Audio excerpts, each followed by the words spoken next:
Allison, Ali, and Mindy from ASAE. Thanks so much for joining me today. Thank you for having us. Yeah, thank you. This is my first Google Hangout ever, so This is great. Wow. I know, right? Well, I'd like to start just by talking a little bit about what is ASAE and what is your mission? Sure. So ASAE stands for American Society of Association Executives, and basically, long story short, is we are an association for people who work in associations. So our main goal is to connect great ideas and great people and provide them education and leadership training and how they can better manage their association. So we have about 22,000 members, and they include everybody from the CEO down to the coordinator of registration or the coordinator of technology. So all levels of people within the association, we provide programming and tools for them to help them do their jobs better.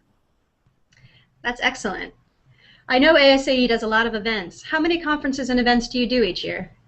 So I actually just pulled this number this morning because it had been a couple of years since I had looked at it, and I was actually surprised because the previous number I was using was 130, and the latest number I got today for this year was 213. So Wow. we provide a lot of programming to our members, and it can be everything from a small brown bag that maybe has 4 or 5 people that are just talking on a specific topic.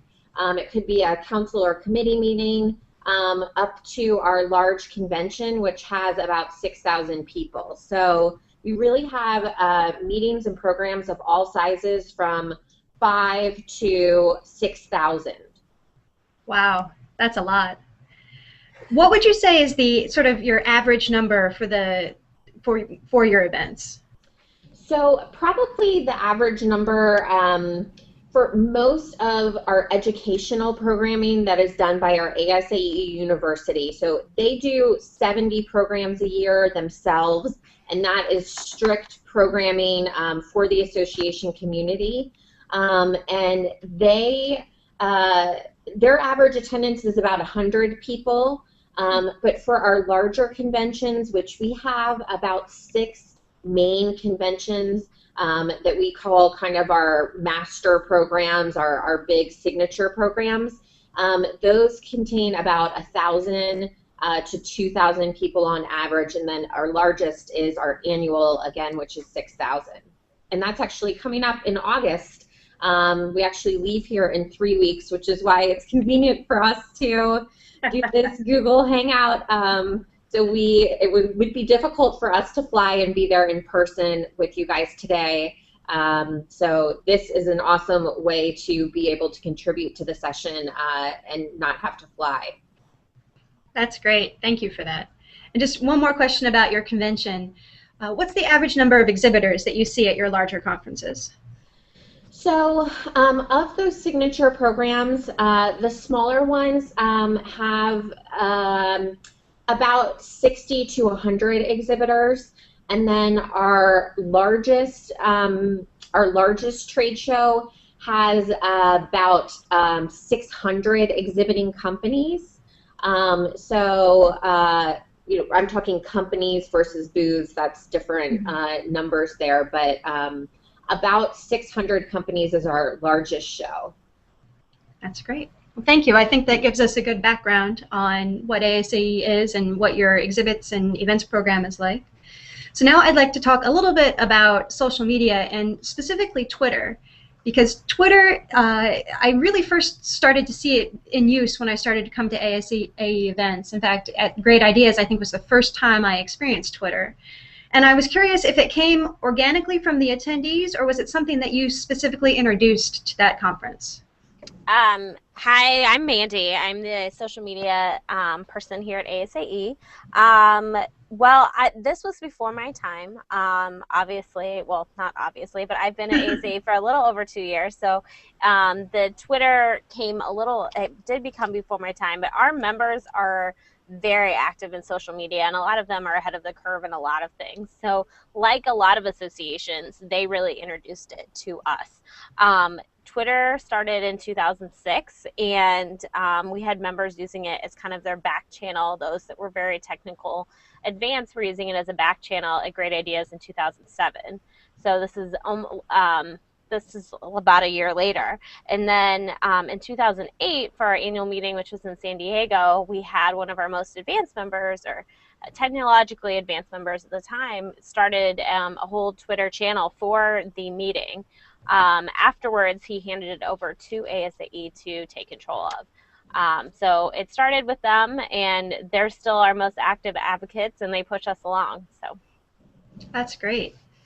Now, I know for sessions, you usually list a hashtag after your sessions, and I was wondering when you started that practice. We got the account in 2008, so we started hashtags in 2009. So everything takes a little bit of time. Sure. Now, what do you like about using Twitter? Personally, I love Twitter. It's a way to communicate with everybody in the entire world about one single topic that you're passionate about. It's a way to have conversations. Hashtags are a unique identifier that you can use to have conversations around the world with everything. It's really good with our events because we can bring in people that are in our education sessions that are also at home that wish they could be there, and they can all have a conversation around the same topic and really grow and educate themselves. And we are providing that, so we're remaining relevant in all that and also participating in that conversation. And then what don't you like about it? I don't like that it's public. Not that I don't like that it's public, but I don't like that it can be spammed. There are people out there that can do that. We actually had that happen at our MMCC conference last year.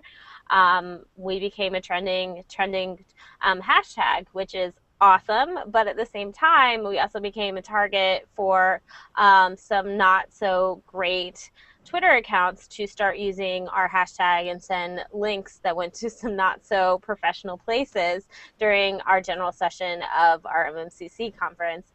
But our members are very advanced, and they changed the hashtag themselves before we could even jump in and decide and do all the back channeling and decide what's appropriate and what's not. Like, they just decided to move the conversation over. So we're really lucky that we have such a great membership that's really involved and, push us forward like that. One other thing, if I can just jump in for a second, that was kind of interesting that we experienced for the first time this year as well, was another conference had the same hashtag as ours, and it was just prior to our show, a couple of months, and so we actually had to adjust our marketing campaign on Twitter slightly and kind of start our communications a little bit later because this conference was still going on and still using the hashtag. And, Mandy, if I'm missing anything there, but it was you're right. Really interesting thing that we ran into for the first time, and I think it just shows the popularity of Twitter. And that is something that, other people may run into as well. Yeah, you really have to be careful. I mean, that was for our Great Ideas conference, and our hashtag is pretty general for that. I mean, it's ideas in the year, so that is going to be taken, whereas a lot of our other ones are a little more unique. So it's something you definitely need to be thinking about because your marketing materials need to go out so far in advance. You don't know what's going to pop up. But obviously all the tweets that we sent from our account were fine, but the conversation really couldn't happen around the hashtag until after that conference was done.